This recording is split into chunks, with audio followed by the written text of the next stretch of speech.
working with Preston Vocational Centre, we applied to the Heritage Lotteries Fund for some money to do some delivery of heritage construction skills down at Preston Vocational Centre, then being a subsidiary of Community Gateway. And we looked into the funds that were available, and actually there was some funds available for education beyond the construction skills side. So we decided that we'd do a project which would bring the history of Winkley Square to the young people in Preston, and also take them to Winkley Square to bring it to life. Quite often we go through things in our local area and we just take things for granted, and the amount of times I've walked through Winkley Square and the amount of times the students have and not really realised, whereas now when you walk through you look at it in different lights because you can spot things and you see things that we just didn't know were there. So it has been a really interesting project from start to finish, really. This project's about the history of Winkley Square and the people who live here. We've focused on 3 people who lived here, Thomas Miller, Edith Rigby and Richard Dewsham.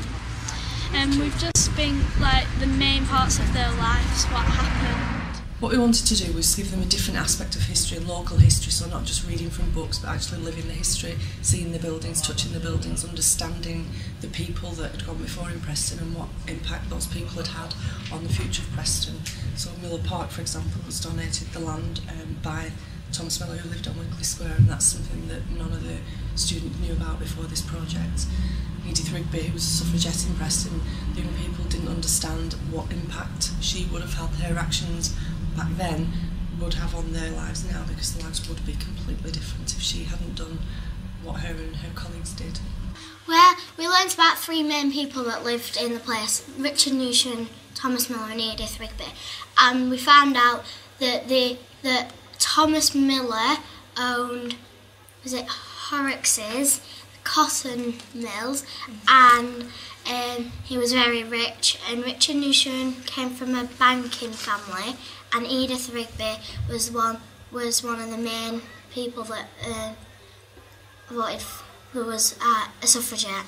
I asked my mum and my dad and my sister because I asked them, like, did you learn about these people? And they said no, we don't know who they are. So it's like a big opportunity to like see the houses and learn about it, because then we know that when we're older we can tell our children and they'll know about it, but not everybody else in the world knows about it. Because I've asked people favourite subjects and it's not definitely, it's just either PE, and I said mine's history, and they said I don't like history. And I think, and if the more we know about our town, the more like we can tell people who from other countries what it's like to be here and what it's like living here and the history of it. So we've worked with 6 schools across Preston, a couple of secondary schools and the rest were primary schools. So by doing this project, we've gone in, we've engaged with young people, we've learnt loads, we've had so much fun. Probably we've had more fun than the young people because they're just so engaging, and we've had such a laugh with them, and they're such nice, you know, kids get a bad press, but these kids, they're really good kids, and they've gone beyond all our expectations. What we expected of them was for them to complete a project and get an award at the end of it, but they've taken it beyond that. They've, you know, for us as deliverers of the project, I think they've brought it alive for us, and they've injected their own personalities. And yeah, I've learned, I'm not from Preston, I've learned absolutely loads about Preston, about Winkley Square, but more importantly I've learned a lot about the young people that will be our future, you know, they will live in our communities in the future, and I think that's a good thing. So to show what they'd learnt in a variety of different ways, the way our school looked at it was to try and get the students to do independent learning. So the first part of it, we introduced them to the booklets where they had to do research on the characters of Winkley Square, the buildings and what the area was about.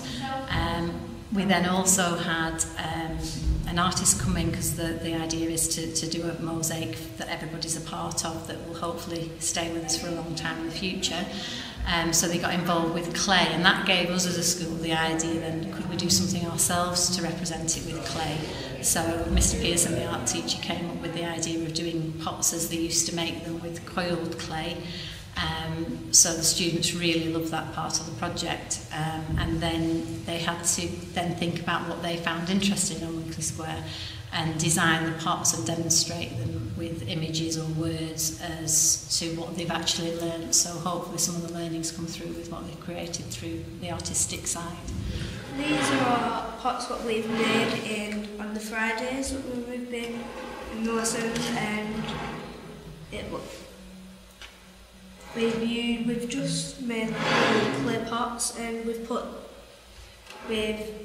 been given a design brief, and we've had to come up with something for the outside of the pot, and I think we've done something around the same but different designs. And I made a bicycle with Ella, and what did you make? You made bombs, didn't you? Yeah, we made bombs, and it was made out of clay. Yeah, and we're gonna donate the actual picture.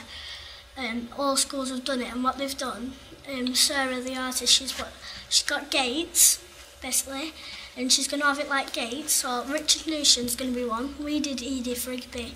So I've done a bicycle, you did some bombs, and other people just did one of their necklaces, because she used to wear beads. So we did that, and we're going to donate it to St Museum when it's finished. I especially like going to the vocational centre, because we got to do plastering and do things that you wouldn't do every day. We went to this building where you can play, where there's people who's shown us how to paint walls and pictures and things. And then we played this game where you have to. It's a very old game. So it's a shape like this, and then smaller. Yeah, and then there's little sticks poking out, and then you have to roll 2 dices. Add them up. So say if I had 2 and then I had 3, you would go 2 add 3 is whatever that number is. 5, and then you'll pick out 5, and then the person with the lowest number wins. We went to the Preston Vocational Centre and did plastering and woodwork and everything. Out there we saw where they used to have the destroyer. We do some drawing and we write and everything. I think the testament to the project really is the fact that history has come to life. When you talk about history, most people just turn off to, oh God, really? But the children were just so enthusiastic about this whole project from start to finish. They really got behind it, they lived it, and for people that lived in Preston, lots of these had never ever been to Winkley Square, which I found amazing. You know, it's just off the main street, you can walk through it to get to the park, but they hadn't visited at all. I think my highlight of the project was the fact that the children really enjoyed it. The outcomes around the Arts Award, we never ever anticipated the fact that 6 schools would deliver a project in 6 completely different ways with the same materials, and they've just all gone hell for leather and really thrown their whole weight behind it. I think it's lovely that the children are learning the history of where they grew up. I didn't realise Preston had so much history myself, so it is quite nice, and they got so excited about it. So no, it's really great. We brought Edith Rigby alive for them. So a lady came dressed as she was just Edith Rigby. Even we were calling her Edith because she was so good. But we took her into the classroom, and the kids interviewed her in a journalistic sort of way. So they were learning interview skills, they were learning all that sort, and they didn't realise that's what they were doing. But they engaged with her, and it was an eye-opener. There was little snippets of information that none of us knew about her life when she was growing up, all that sort of stuff. And she brought that to life for the young people and for us. So took us out across and told us to come in here. Well, she was standing in front of us and we had to answer questions. One of the questions were, how did you make the pipe bomb? But she actually didn't make it. She asked someone else to make it. And there was a police officer that happened to carry out bag she took it to Edith's house and she gave the lady the backpack, and the lady was lucky that the police didn't look in the bag for the bomb. Well, she came in one day and what we were meant to do is we were meant to ask questions, and she was answering them and how she felt when she did like all the bad things and why she kept on doing it. She said that even though she went to jail the first time, she believed in women's rights and she thought women should have had the right to vote as well. So she just kept on doing bad things so then she could be heard. My art skills improved loads. Yeah, because I didn't really used to like art or writing, but I've got into it a bit more, like researching people. I didn't do that either, now I do. It's been really good. We've been working with Community Gateway now for quite a few years on different projects. You know, a lot of our students and different people, because they're from Preston, they've engaged with us and they help us with lots of different areas, work experience, obviously projects like this.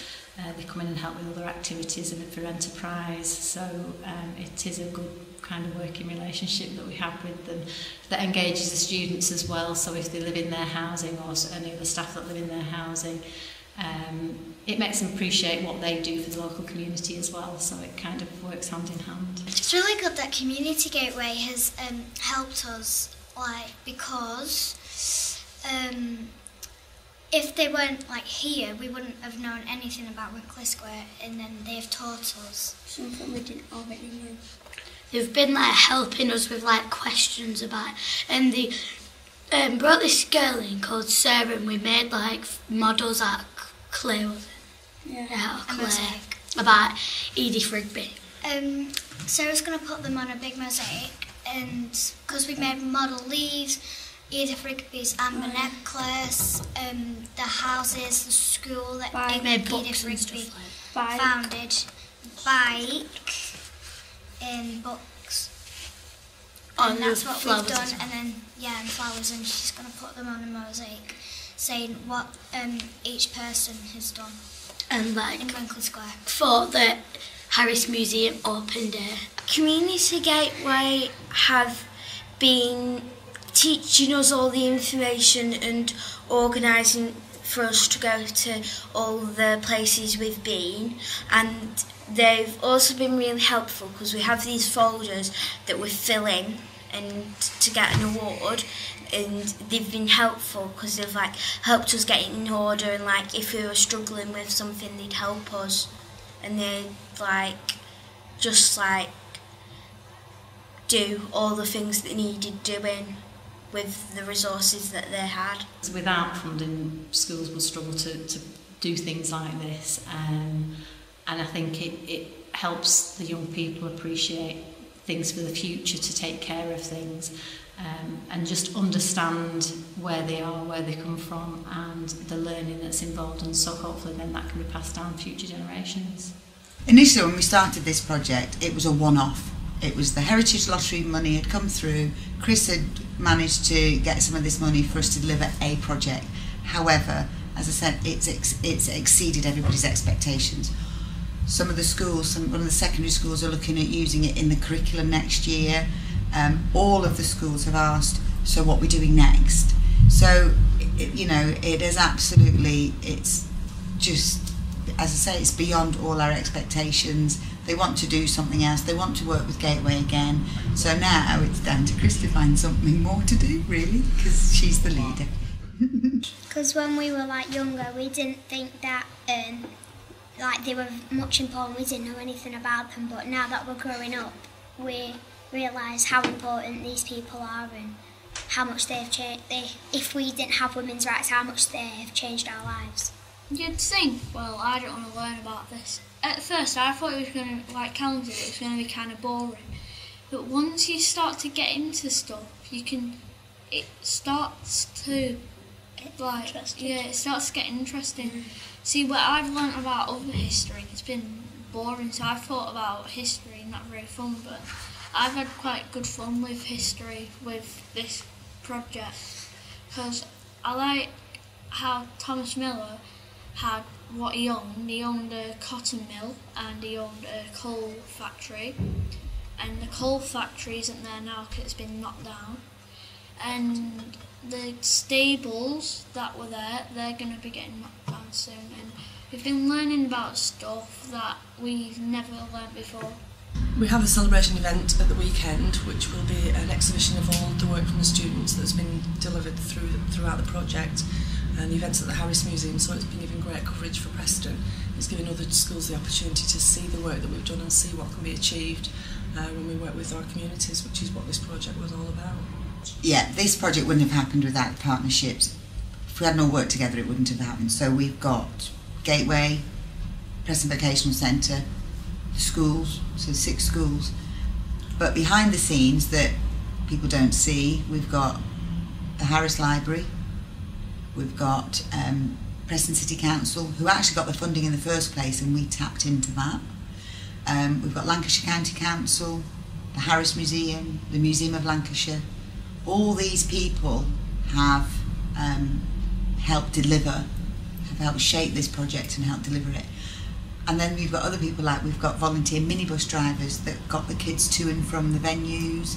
We've got the staff at Preston Vocational Centre who showed them how to do all the plastering and the joinery and all that sort of stuff. There's been an absolute army of people behind the scenes who have delivered on this that should get recognition for the work that they've done, because they really have, you know, been a major part. And without every single bit, you take any one of those people out and it wouldn't have been what it was. Thank you to Community Gateway.